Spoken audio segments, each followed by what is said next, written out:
Ihanda ang sarili sa mga bintang na ibibigay sa iyo.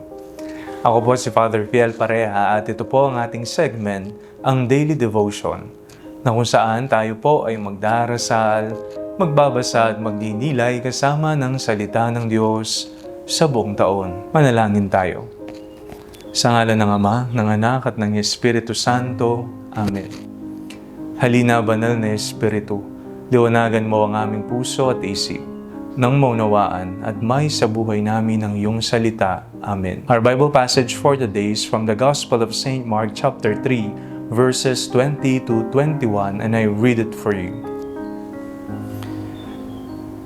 Then he went home, and the crowd came together again, so that they could not even eat. When his family heard it, they went out to restrain him, for people were saying, "He has gone out of his mind." Ano na po ang mga akusasyon, ang mga pagbibintang na natanggap po ninyo sa buhay?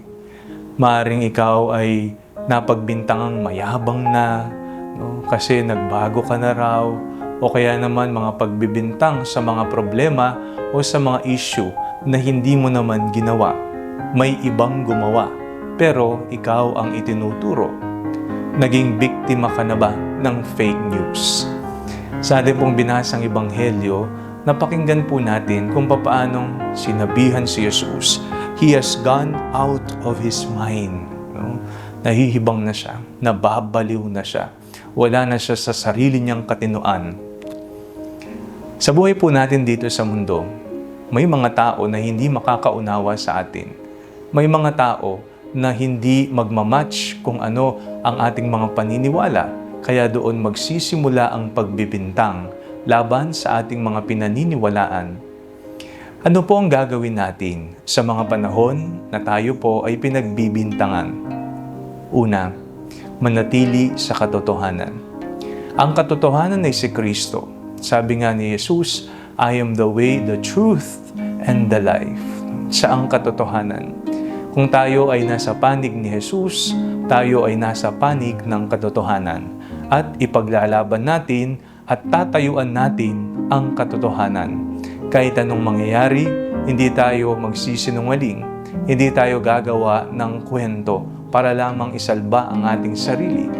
Kung hindi, tayo ay mananatiling totoo. Pangalawa, ipagpatuloy ang paggawa ng mabuti. May mga pagkakataon na nanghihinawa tayo o kaya naman nawawalan na tayo ng lakas ng loob dahil nga sa mga pagbibintang o mga paratang na ipinapakalat ng iba. Pero palaging ipinapaalala sa atin ng Panginoon, ipagpatuloy ang paggawa ng mabuti.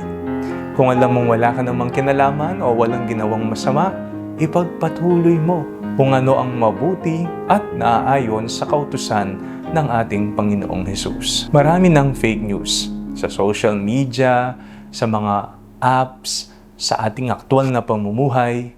Huwag na tayong dumagdag pa.